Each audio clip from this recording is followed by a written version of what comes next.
मेरे प्यारे भाई और बहनों, पिता पुत्र पवित्र आत्मा की आदि धन्य नाम से हम आपको स्वागत करते हैं। आज हम एक साथ प्रार्थना करेंगे। कितने लोग यह मीडिया द्वारा परमेश्वर से ये शुभ संदेश सुनने के लिए ईश्वर के साथ जुड़े हुए हैं। हम एक साथ प्रार्थना करेंगे। आपा पिता, प्रभु यीशु की पवित्र लहू से हमें शुद्ध कीजिए। हम सबको आशीष प्रदान करें।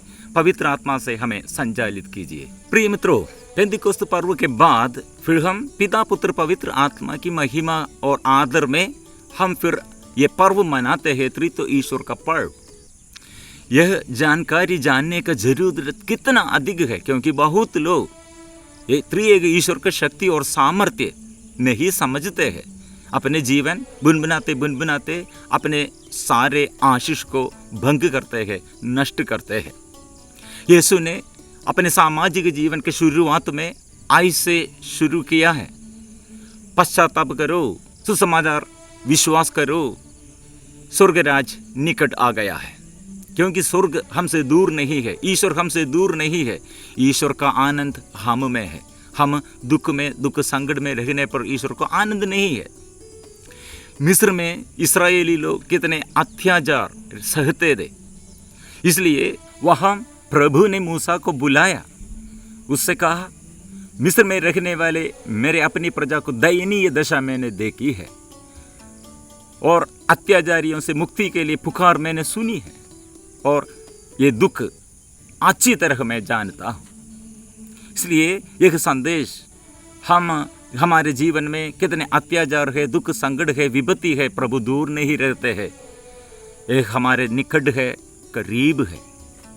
मूसा को बुलाया और भेजा है, पवित्र आत्मा को प्रदान किया। वो पवित्र आत्मा की शक्ति और सामर्थ्य से वो संपन्न किया। मिस्र में रहने वाले इस्राएलियों को वो मुक्ति कर दिया है। और क्या हुआ है, जाड़ में मूसा ने आग को देखा है और निरीक्षण करने के लिए निकट आया, आवाज सुना है, मूसा मूसा। मूसा उत्तर दिया, मैं प्रस्तुत हूं। अभी ये आवाज और ये आग अभी हमारे भीतर है, हमारे अंदर है। जो आग मूसा ने बाहर देखा, वह पेंतिकुस्त के दिन में शिष्यों के जीवन में, हम सबके जीवन में प्रभु ने प्रदान किया है। और आवाज, यह आवाज हम देखता है, यह शब्द रूप धारण करके, मनुष्य रूप धारण करके हमारे बीच वो निवास किया है। इतना ही नहीं, ईसा ने मृत्यु से पहले पवित्र मिसा वो स्थापना किया, रोटी और अंगूरी देते हुए, यह मेरा शरीर है, यह मेरा रक्त है, खाओ और पीओ। क्योंकि यह शरीर और ये पहले शब्द था, अभी हमारे अंदर है, हमारे अंदर निवास करते हैं। इसलिए यह शब्द और यह आग पवित्र आत्मा का अभिषेक में पेंतिकुस्त के दिन में फिर हमारे अंदर है। इसलिए पेंतिकुस्त के बाद पवित्र मिसा और हर एक संस्कार, प्रभु त्रित्व ईश्वर हमारे अंदर निवास करते हैं। त्रित्व ईश्वर के आदर में हम यह मनन चिंतन करते हैं। यीशु अपने इच्छा से कुछ भी नहीं करते हैं, सब पिता की इच्छा से और पिता की महिमा के लिए और पवित्र आत्मा से प्रेरित होकर वह करते हैं। लूकस का सुसमाचार अध्याय 4 पद संख्या 18, प्रभु का आत्मा मुझ पर छाया रहता है, क्योंकि उसने मेरा अभिषेक किया है, उसने मुझे भेजा है, जिससे मैं दरिद्रों को सुसमाचार सुनाऊं, बंदियों को मुक्ति का और अंधों का दृष्टिदान का संदेश दूं, दलितों को स्वतंत्र करूं और प्रभु के अनुग्रह का वर्ष घोषित करूं। यह प्रभु की इच्छा के लिए है, पवित्र आत्मा से प्रेरित होकर।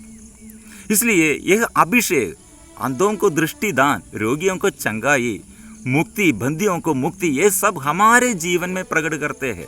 इसलिए हमारे जीवन में त्रिएक ईश्वर का निवास है।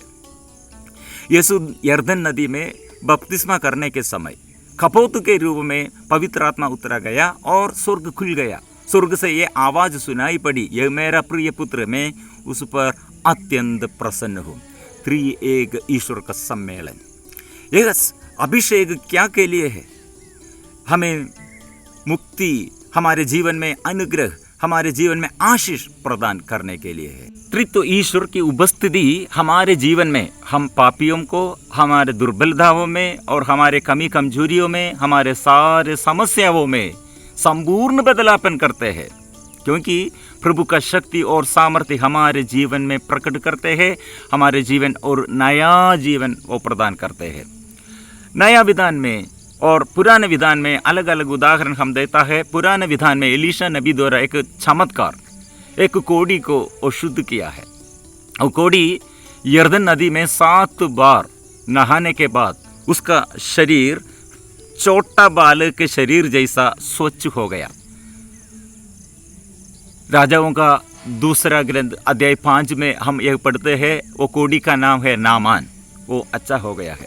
ऐसे हमारे अंदर प्रभु का शक्ति और सामर्थ्य वो बाहर देखने भी वो सुंदर लगता है। लूकस का सुसमाचार अध्याय 5 पद संख्या 17 और लूकस का सुसमाचार अध्याय 6 पद संख्या 19 दोनों हम पढ़ते हैं, ईश्वर से शक्ति निकलते हैं।